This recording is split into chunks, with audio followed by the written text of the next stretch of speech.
Hello, नमस्ते, अस्सलाम वालेकुम। दिस समर खान और आज मैं एक ऐसे समाज सेवक से मिलाने जा रहा हूं जो कि लुम्बिनी सांस्कृतिक नगर पालिका वार्ड नंबर 2 के वार्ड अध्यक्ष उम्मीदवार हैं। और आज हम पॉलिटिक्स के विषय में कुछ थोड़ा सा बातचीत करेंगे उनसे। आइए चले मिलाते हैं। हेलो सर, कैसे हैं? सब ठीक है। अपना नाम बताइए।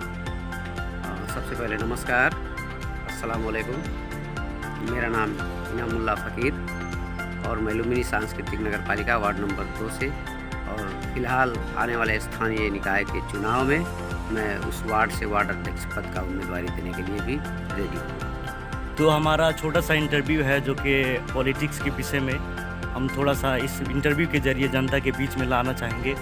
अगर आप सहमत हैं तो हम शुरू करें। ये अफकोर्स आप पूछ सकते हैं। मैं राजनीति में हूँ, राजनीतिक विषय वस्तु पे मैं बोलना चाहूँगा। Okay, thank you.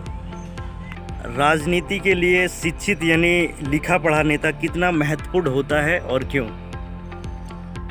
देखिए, मैं ज़्यादा विस्तार में आप पहले बता चुके हैं कि समय थोड़ा है, इसलिए मैं आज का जो देश का राजनीतिक अवस्था और देश की जो आर्थिक अवस्था को देखा जाए तो देश में सबसे ज़्यादा करप्शन और भ्रष्टाचार है और सबसे ज़्यादा बेरोजगारी से लोग परेशान हैं। अगर देखा जाए तो इसका मेन कारण अशिक्षा, और लोग इस देश के नेता जो हैं, इस देश के नेतृत्व करने वाले लोग, ज़्यादातर लोग अशिक्षित पाए जाएंगे। इसलिए अगर भ्रष्टाचार को मिटाना है, देश में रोजगारी का व्यवस्थापन करना है, देश को खुशहाल बनाना है, तो शिक्षित यानी कि शिक्षा का बहुत बड़ा जिम्मेवारी है। तो राजनीति में ऐसा क्या चीज़ है जो गंदा पेशा का नाम दिया गया है? देखिए, सबसे बड़ी परेशानी हमारे समाज और हमारे समुदाय में जो है, लोग राजनीति से घृणा करते हैं। और क्यों करते हैं मैं आपको छोटे में बताना चाहूँगा। यहाँ लोग दलाली प्रथा जो है इसको बहुत ज़्यादा बढ़ावा दे चुके हैं। अनपढ़ अशिक्षित लोग देश और समाज का जो अगुवाई करने में लग गए हैं, वो कहीं ना कहीं देश को डुबाने के लिए, समाज को बदनाम करने के लिए और ख़ास करके राजनीति नामक शब्द को बर्बाद करने में लगे हैं। इसलिए पढ़े लिखे लोग अगर राजनीति करेंगे, देश के युवा अगर राजनीति में आएंगे, तो इस शब्द को, इस राजनीति चीज़ को अच्छा और बहुत बेहतरीन बनाया जा सकता है। इसलिए बहुत अहम है कि इस देश में पढ़े लिखे लोग और युवा इस देश की राजनीति में फ्रंट लाइन पे आएँ और इस देश की जिम्मेवारी को संभालें। एक ऐसे नेता का नाम बताइए जिनसे आप इंस्पायर यानी प्रेरित हैं और क्यों हैं? देखिए, आपने सवाल बड़ा गहरा किया है। इस सवाल पे बहुत सोच और समझ के मुझे जवाब देना होगा, ये बाखूबी मुझे मालूम है। इस नेता के सवाल में मैं आप लोगों को ज़्यादा दूर भटकाना नहीं चाहूँगा। मैं नेपाल और इस बॉर्डर के किनारे से राजनीति करता हूँ, इसलिए नेता के विषय में मैं जिस नेता से उत्प्रेरित हूँ, मैं जिस नेता को फॉलो करता हूँ, वो नेता कहीं दूर का नेता नहीं है। वो हमारे पड़ोसी मुल्क भारत के एक राज्य जो वहाँ की राजधानी है, दिल्ली की बात करूँगा। दिल्ली में वहाँ आम आदमी पार्टी के मुखिया कहे जाने वाले अरविंद केजरीवाल एक नेता हैं। मैं उनसे प्रेरित हूँ और इसलिए प्रेरित हूँ, वो जिस तरीके का राजनीति करते हैं, ना उनसे कोई जातिवाद, कोई धर्मवाद, ना ही पूंजीवाद, ना ही पूंजीपति लोग उनसे जुड़े हैं। उनका उद्देश्य और उनका राजनीति सिर्फ़ और सिर्फ देश को कैसे विकास किया जाए, देश को कैसे दिशा दिया जाए और देश के लोगों को कैसे खुशहाल बनाया जाए, उस चीज़ को लेकर के वो राजनीति करते हैं। मैंने अभी तक उनकी राजनीति में जो भी देखा है, अभी तक सिर्फ शिक्षित और पढ़े लिखे ईमानदार लोग ही उनसे जुड़े हैं और उनके साथ राजनीति करते हैं। इसलिए अगर मुझसे आप नाम ही पूछ लिए हैं तो मैं उन्हीं को फॉलो करता हूं, जो दिल्ली के मुख्यमंत्री हैं और आम आदमी पार्टी के अध्यक्ष हैं, अरविंद केजरीवाल जी। मेरा अगला सवाल है, एक नेता का जिम्मेदारी क्या है? देखिए, आपने जो सवाल आप जो सवाल पूछ रहे हैं उन सवालों में कहीं ना कहीं कुछ राज दिखाई देता है। फिर भी ये सवाल हम जैसे युवाओं को, हम जैसे नेताओं को पूछा जाए, मेरा ये चाहना भी है। मैं आपसे खुश हूँ कि आपने जो ऐसा सवाल हमसे पूछा। देखिए, एक नेता का जिम्मेदारी क्या होता है। नेता का मतलब सबसे पहले हम लोगों को जानना ज़रूरी है।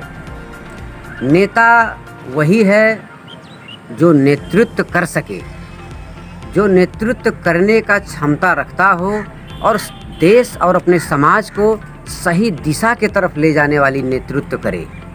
देखिए, आज के परिस्थिति में नेता, अपने आप को नेता कहलवाने वाले बहुत हैं, लेकिन उनका कोई एजेंडा नहीं है, उनका कोई सोच नहीं है, उनका कोई मॉडल नहीं है कि हमको किस तरीके का राजनीति करना है और राजनीति में आने के बाद हमें क्या करना है। इसलिए मैं नेता का जिम्मेवारी छोटे में बताना चाहूँगा। एक नेता अपने आप को उतना जिम्मेदार समझे जितना कि एक बाप और एक घर का गार्जियन अपने परिवार का और अपने बाल बच्चों का, अपने दोस्त अहबाब और रिश्तेदारों का ख्याल रखता हो। एक नेता उतनी जिम्मेवारी जब तक नहीं समझेगा तब तक वह नेता ही नहीं है। जैसे कि नेता का मानना है और नेता का बहुत अच्छी खूबी क्या होनी चाहिए कि वह अपने समाज को, अपने समुदाय को, उसके साथ साथ अपने देश को एक अच्छा दिशा दे सके और विकास के तरफ ले जाए। अपने देश के युवाओं को, अपने देश के किसानों को, अपने देश के व्यापारियों को लगायत सभी समाज के सभी वर्ग के, सभी समुदाय के लोगों को उनकी विकास के लिए, उनकी शिक्षा के लिए, उनके स्वास्थ्य के लिए, उनके पेशागत कर्मों के लिए पूरे तरीके से ईमानदारी से मेहनत करे। वही एक नेता का परिचय है और एक नेता की जिम्मेदारी भी है। तो अगर आप लुम्बिनी के राजनीति में कुछ बदलाव लाना चाहते हैं, परिवर्तन लाना चाहते हैं, तो वो क्या हो सकता है? देखिए, मैं तो देश के विषय पे भी बोलना चाहता था, लेकिन आप लुम्बिनी के विषय में बोले हैं। तो सबसे पहले मेरा मानना है कि अगर लुम्बिनी को दीर्घकालीन विकास के तरफ, अगर लुम्बिनी को एक दिशा देना है तो लुम्बिनी में सबसे पहले शिक्षा का विकास होना बहुत ज़रूरी है। क्योंकि आने वाले दिन में, आने वाले भविष्य में, यहाँ नहीं पूरे देश में और पूरी दुनिया की बात मैं करूँगा कि शिक्षा के बिना कोई भी जगह, कोई भी इंसान, कोई भी देश आगे नहीं बढ़ सकता है। इसलिए लुम्बिनी के विषय में सबसे पहले शिक्षा का महत्व बहुत ज़्यादा है और सबसे पहले शिक्षा में यहाँ ध्यान देना होगा। उसके बाद शिक्षा के साथ साथ इस यहाँ के लोगों के स्वास्थ्य के बारे में, शिक्षा, स्वास्थ्य और रोजगार, ये तीनों चीज़ हम लोगों से प्रत्यक्ष जुड़ा है। इसलिए मैं कहना चाहूँगा कि सबसे पहले इस नगर को शिक्षा में आगे लाना होगा और इस नगर पालिका के अंदर एक शिक्षा का मॉडल बनाना होगा। जब तक शिक्षा का मॉडल नहीं होगा, इस नगर पालिका को एक शिक्षा के नाम से और शिक्षित लोगों के नाम से नहीं जाना जाएगा, तब तक इसका विकास होना बहुत मुश्किल है। और दूसरी तरफ यहाँ के बसोबासियों को, यहाँ रहने वाले लोगों को उसके बाद का महत्वपूर्ण चीज़ है कि उन्हें स्वास्थ्य में अच्छी सुविधा दी जाए और अच्छा सुविधा संपन्न अस्पतालों का व्यवस्था किया जाए। उस वजह से यहाँ के लुम्बिनी के बदलाव के लिए ये 2-3 चीज़ें बहुत महत्व रखती हैं। और जो मैं एक चीज़ और जोड़ना चाहूँगा कि ये लुम्बिनी सांस्कृतिक नगर पालिका, मैं देश का नहीं बल्कि इस नगर पालिका का बात अगर करूँगा तो पूर्ण रूप से 100% कृषि प्रधान नगर पालिका कहा जाता है और है भी। लेकिन आने वाले जो ये गुजरे दिन हैं हम लोगों के साथ, इन दिनों में किसानों के लिए या कृषि क्षेत्र में कोई भी कदम नहीं उठाया गया है। इसलिए अगर समय मिला तो मैं इस लुम्बिनी के लिए, लुम्बिनी के किसानों के लिए कृषि में कृषि क्रांति लाने का प्रयत्न करूंगा। और यहाँ सर्वप्रथम यही तीनों चीज़ों की आवश्यकता है, शिक्षा, स्वास्थ्य, रोजगार और उसके साथ साथ कृषि में क्या किया जा सकता है, इन चीज़ों पे मैं विशेष ध्यान रखता हूँ। तो आपके लिए ऐसी क्या चुनौती है जो आप उस पर जीतना चाहोगे? देखिए, मैं जिस जगह से राजनीति करता हूँ, मेरा राजनीतिक बैकग्राउंड जो है, मैं सबसे पहले वहाँ 2 चीज़ों पे जीतना चाहता हूँ। पहला चीज़ तो कि वहाँ जो राजनीति होती है वो जातिवाद की राजनीति, धर्मवाद की राजनीति, बिरादरवाद की राजनीति, और जो एक हिंदू और मुसलमान एक आपस में राइट करा करके राजनीति किया जाता है, मैं सबसे पहले उस चीज़ पे जीतना चाहता हूँ कि मैं उस समुदाय से हूँ कि जहाँ हिंदू और मुसलमान दोनों रहते हैं, और मेरा ये सोच और मेरा ये चाहना है कि मैं उन दोनों को कैसे मिला के कैसे आगे बढ़ाने में मैं सक्षम रहूँगा। और सकभर मुझे उम्मीद है और मुझे विश्वास भी है कि उस जगह के मैं जहाँ से राजनीति करता हूँ, वहाँ के युवा, महिला, वृद्ध वृद्धा लगायत वहाँ के सभी लोग मेरा साथ दे रहे हैं। और इस बार आने वाले समय में, आने वाले चुनाव में जात पात धर्म का कोई नाम नहीं होगा, सिर्फ विकास और काम पे वहाँ राजनीति होगा। और इसी चीज़ को मैं उखाड़ फेंकने का और इसी चीज़ पे मैं जीत पाने के लिए बरसों से संघर्ष करते आ रहा हूँ। दूसरा, आपने बुदागत रूप से पूछा है, इसलिए दूसरा चीज़ क्या है, ये राजनीति में जो एक पूंजीवाद का राजनीति है, इस पूंजीवाद के राजनीति को मैं जड़ से ख़त्म करने का प्रयास करता हूँ। क्योंकि अगर ये पूंजीवाद जो ख़त्म नहीं हुआ हमारे समाज और हमारे समुदाय या हमारे देश से, तो इस देश में यथार्थ और ईमानदारी और शिक्षा का कोई महत्व नहीं रह जाएगा। पूंजीपति लोग आएंगे और इलेक्शन में अचानक एंट्री लेंगे और अपने पूंजी और अपने धन और संपत्ति के दम पे अपनी राजनीति को चमका करके समाज को और देश को एक गड्ढे की तरफ ले जाने का प्रयास कर रहे हैं। इसलिए मैं ये धर्मवाद और इस पूंजीवाद को जीतना चाहता हूँ। चलिए ठीक है, फिर समय हमारे पास बहुत कम है, इंटरव्यू को अब ख़त्म ही करना होगा।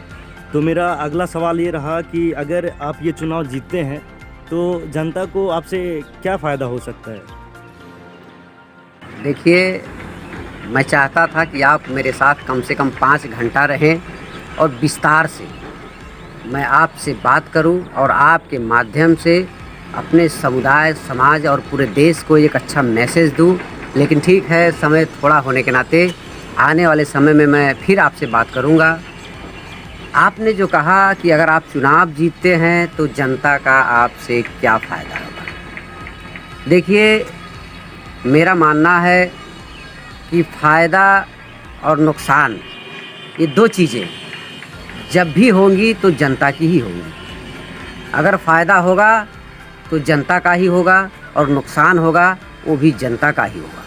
इसलिए नेता नहीं, मैं संदेश देना चाहता हूँ कि एक नेतृत्वकर्ता को चुने। इसलिए अगर मुझे मेरी जगह से अवसर दिया गया और अवसर मिलेगा भी, मैं विश्वास के साथ भी कहना चाहूँगा, अगर मुझे अवसर मिला तो मैं अपने वार्ड को और इस लुम्बिनी सांस्कृतिक नगर पालिका के 2 नंबर वार्ड को एक मॉडल के रूप में उसका एक पहचान बनाने का प्रयत्न करूँगा। और पहचान सिर्फ भाषण में और सिर्फ भाषाबाजी में नहीं, उस वार्ड का पहचान मैं किसानों के लिए, युवाओं के लिए, महिलाओं के लिए, वृद्ध वृद्धाओं के लिए लगायत सभी वर्गों के लिए, मैं वहाँ के सबसे पहले युवाओं के लिए शिक्षा को चुस्त और दुरुस्त करने का प्रयास करूँगा। उसके बाद वहाँ की महिलाओं के लिए रोजगारी का व्यवस्था, जैसे रोजगार का मतलब सिर्फ जागीर और नौकरी देना ही रोजगार नहीं होता है। इसलिए सीप मूलक कार्यक्रमों के माध्यम से मैं उन लोगों को जागरूक करूंगा और शिक्षा में विकास करने का प्रयास करूंगा। इसी से लगायत वहाँ के स्वास्थ्य में, वहाँ की कृषि में मैं एक कृषि क्रांति लाने का सोच हमारे पास है। अगर समय होता तो मैं बुदागत रूप से आपके इस चैनल के माध्यम से, इस इंटरव्यू के माध्यम से मैं बताता, लेकिन आने वाले समय में इस चीज़ को मैं बताऊंगा। ज़्यादा समय आपका नहीं लेना चाहता हूं। आने वाले समय में अगर मैं वहां से जनता हमें विश्वास दिया और विश्वास के साथ जिम्मेवारी अगर सौंपी तो मैं उस वार्ड को एक नमूना वार्ड के रूप में परिवर्तन करने का प्रयास करूंगा। राजनीति में जात धर्म की राजनीति करना कितना सही व गलत है और क्यों है? देखिए, आप इस क्षेत्र की जो कैंसर है, आप इस क्षेत्र के रोगों को पहचान कर करके जो सवाल कर रहे हैं, मैं बहुत खुश हूँ उस सवालों पे। देखिए, आपने कहा कि जाति और धर्म की राजनीति कहाँ तक और कितना बेहतर है और उससे हमारे समुदाय में क्या फ़र्क पड़ता है। मैं इस पे आपसे कहना चाहूँगा, आपके माध्यम से पूरे समाज और समुदाय, खास करके अपने समुदाय के युवाओं को मैसेज देना चाहूँगा। जातिवाद की राजनीति या धर्मवाद की राजनीति जो है, ये 100 में 100% 100% समाज को अंधकार के तरफ ले जाने वाली राजनीति है। अंधकार के तरफ ले जाने वाली राजनीति इसलिए है, मैं उदाहरण देना चाहूँगा। आप उदाहरण के तौर पे ले लीजिए कि कोई व्यक्ति जाति या धर्म के नाम पे अगर चुनाव जीतता है या राजनीति में हाईलाइट होता है, तो जीतने के बाद वो क्या सोचेगा। सबसे पहले उसके बहुत सारे पहलू हैं, लेकिन मैं 2 पहलू पे बात करना चाहूँगा। वो राजनीति जब देश में या इस समुदाय में जाति या धर्म के नाम पे जब वो चुनाव जीतता है, तो उसका सोच बिल्कुल यही होता है कि मुझे विकास करने की कोई ज़रूरत नहीं है, क्योंकि मैं विकासवादी नेताओं को, विकास करने वाले नेताओं को मैं हरा चुका हूँ अपने जाति और अपने धर्म के बलबूते पे। तो उसकी सोच क्या बन रही होती है कि चलो, मुझे कोई काम करने की ज़रूरत नहीं है, मुझे विकास करने की बहुत बड़ी ज़रूरत नहीं है। जब समय आएगा तो जब मेरे जाति के लोग, मेरे धर्म के लोग, मेरे समुदाय के लोग मेरे जाति और धर्म के नाम पे मुझे चुनाव में विजयी करवा देते हैं, मुझे जिता देते हैं, तो मुझे काम करने की क्या ज़रूरत है। दूसरी चीज़, अगर वह नेता, वह नेतृत्वकर्ता इस नाम पे राजनीति करता है, तो उसका प्रत्यक्ष असर जनता पे जाता है। जैसे कि मैंने पहले भी कहा है कि नुकसान या फ़ायदा जनता का ही होता है। अगर जनता का विकास नहीं हुआ, जनता का चाहना, जनता का इच्छा पूरा नहीं हुआ, तो उन्हीं का हार है। नेता कभी हारता और जीतता नहीं है उस समुदाय से जिस समुदाय में जाति और धर्म की राजनीति हो। इसलिए सबसे बड़ी रोग, सबसे बड़ी कमी और एक कैंसर, मैं कहता हूँ, एक कैंसर के रूप में इस जाति और धर्म की राजनीति जो हमारे समुदाय में हावी है, उस चीज़ को जनता और ख़ास करके युवा साथियों को मैं संदेश देना चाहूँगा कि आप लगायत आपके समुदाय में आपकी जिम्मेदारी बनती है कि ये जातिवाद और धर्मवाद को ख़त्म कर करके विकासवाद और ईमानदारी और भ्रष्टाचार मुक्त समाज को निर्माण करने में आप लोग जुटें, और वही हमारा और हम सब के पूरे समाज का, पूरे समुदाय के लिए फ़ायदेमंद साबित होगा। चलिए, ये रहा मेरा आखिरी सवाल आपके लिए। तो आप इस इंटरव्यू के ज़रिए जनता को क्या संदेश देना चाहेंगे? देखिए, आपने जो ये सवालात हमसे पूछे, मुझे बहुत अच्छा लगा, और मैं इस वीडियो के माध्यम से सबसे पहले अपने समुदाय और अपने समाज के युवाओं को, महिलाओं को और सभी लोगों को मैं ये संदेश देना चाहता हूँ कि अगर इस नगर का, इस क्षेत्र और इस समुदाय का आप लोग विकास देखना चाहते हैं, इस देश और इस नगर पालिका और इस क्षेत्र का अगर मुहार यानी कि चेहरा अगर बदलना चाहते हैं, तो आने वाले स्थानीय निकाय के निर्वाचन में आप लोग युवा, पढ़े लिखे, शिक्षित, कर्मठ और ईमानदार लोगों का चुनाव करें। अगर आप पहले के तरह उन्हीं लोगों को चुनते आए जिन्हें हमारे बाप दादा चुनते आते थे और हमारे बाप दादा उनसे कोई सवाल नहीं किया करते थे, ऐसे लोगों को आप नहीं चुनेंगे, ये मेरा विश्वास भी है और मेरा मानना है कि आने वाले समय में मूल्यांकन बहुत अच्छी तरीके से की जाएगी और आप लोग पूरी का पूरा अपना दिमाग लगा करके पूरा का पूरा ध्यान लगा करके आप लोग एक अच्छे नेता को चुनने का प्रयास करेंगे। खास करके मैं जहां से राजनीति करता हूं, 2 नंबर वार्ड से अगर कहूं तो मैं उस वार्ड को खास करके संदेश देना चाहता हूं और मैं अपने तरफ से एक प्रतिबद्धता भी जनाना चाहता हूं। हमारे समाज, हमारे समुदाय और हमारे वार्ड में अगर हम लोग जाते हैं तो एक चीज़, बहुत दिलचस्प चीज़ देखने को मिलता है। जहाँ तक अगर आप भी जाएंगे तो आपको भी वो चीज़ देखने को मिलेगा। वो है क्या? अगर हम और आप किसी से बात करते हैं कि भाई आने वाले निर्वाचन में, आने वाले चुनाव में वार्ड के लिए आपका कौन सा नेता बेहतर होगा, आप किस नेता को बेहतर मानते हैं, तो लोगों का एक ही जवाब होता है कि भाई सबसे बेहतर, कर्मठ और काम करने वाला नेता, हमारे समाज और हमारे समुदाय को आगे ले जाने वाला नेता एक ही नेता है जो इनामुल्ला फ़कीर के नाम से जाना जाता है। ये मैं नहीं कहता हूँ, ये हमारे समाज और हमारे समुदाय के लोग कहते हैं। लेकिन वहीं दूसरा सवाल उठता है कि जब आपको वहाँ के लोग बहुत अच्छे और विकास पुरुष और एक ईमानदार, एक कुशल नेता के रूप में मानते हैं तो आप चुनाव क्यों नहीं जीतते हैं? सबसे बड़ा रोचक सवाल है ये। और इस चीज़ पे मैं भी कई बार मंथन किया हूँ। कई बार मैं समाज और समुदाय के लोगों से भी यही सवाल किया हूँ और आज भी इस चैनल के माध्यम से मैं कहना चाहता हूँ कि अगर उस वार्ड में सबसे योग्य और ईमानदार और सबसे अच्छा मेहनती और जनता के सुख दुख और विकास में फ़ायदा देने वाला नेता के रूप में अगर आप हमें जानते हैं तो आप हमें वोट करें। हमें वोट करें यानी कि आप अपने आप को वोट करें और अपने आप को जिताएं। लेकिन अगर मैं ऐसा नहीं हूँ, अगर मैं इन कामों में असक्षम हूँ, आप लोगों का सेवा करने में असक्षम हूँ, आप लोगों के विकास में बाधक हूँ, मैं आपके समुदाय के लायक नहीं हूँ, तो आप लोग कतई हमें वोट ना करें। यह चीज़ मैं खुद आप लोगों से अनुरोध करना चाहता हूँ। लेकिन अगर मैं अच्छा भी हूँ, मैं सच्चा भी हूँ और सबसे अच्छा विकास के कामों में अग्र पंक्ति में मुझे आप लोग जानते भी हैं, तो उसके साथ साथ मुझे और आप अपने आप को जिताने का प्रयास करें।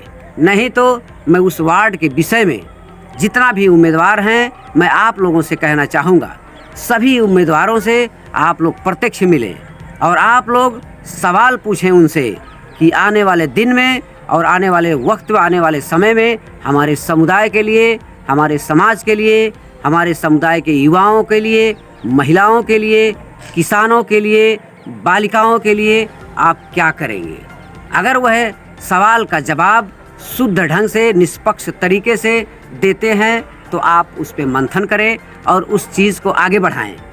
लेकिन मैं ईमानदार भी हूँ, मैं काम करने वाला भी हूँ और वोट भी पाने में कमी हो जाए तो एक नेता और एक नेतृत्वकर्ता के साथ ये अन्याय होता है। मैं ना कि अपने साथ कहना चाहता हूँ।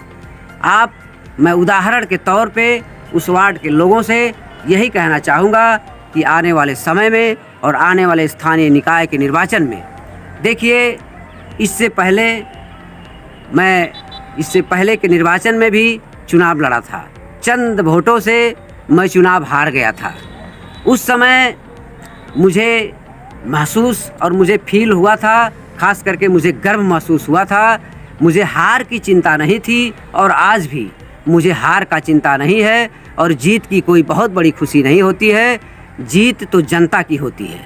इसलिए उस चुनाव में जिन लोगों ने मुझे मत दिया था, मुझे वोट किया था, मैं सबसे पहले उनका सम्मान करता हूँ, क्योंकि आप लोगों ने उस समुदाय से एक युवा को जिसका कोई राजनीतिक बैकग्राउंड नहीं था, जिनके पुरखा और बाप दादा कोई राजनीतिक छवि के नहीं थे, फिर भी आप लोगों ने मेरे कामों पे, मेरे योगदानों और मेरी ईमानदारिता, मेरे कर्म पे आप लोगों ने विश्वास करके मुझे उतना मत दिया था। उस मत का अभी भी मैं आभारी हूँ और उसका आप लोगों का मैं अभी भी कर्ज हूँ। लेकिन अब आप लोगों से फिर से मेरा हाथ जोड़ के अनुरोध है कि आप लोग आने वाले समय में निष्पक्ष, शिक्षित और ईमानदार नेतृत्व का चयन करें। आने वाले समय में अपने समुदाय और अपने समाज को आगे बढ़ाने में आप लोगों का बहुत बड़ा योगदान होगा, ये मेरा मानना है।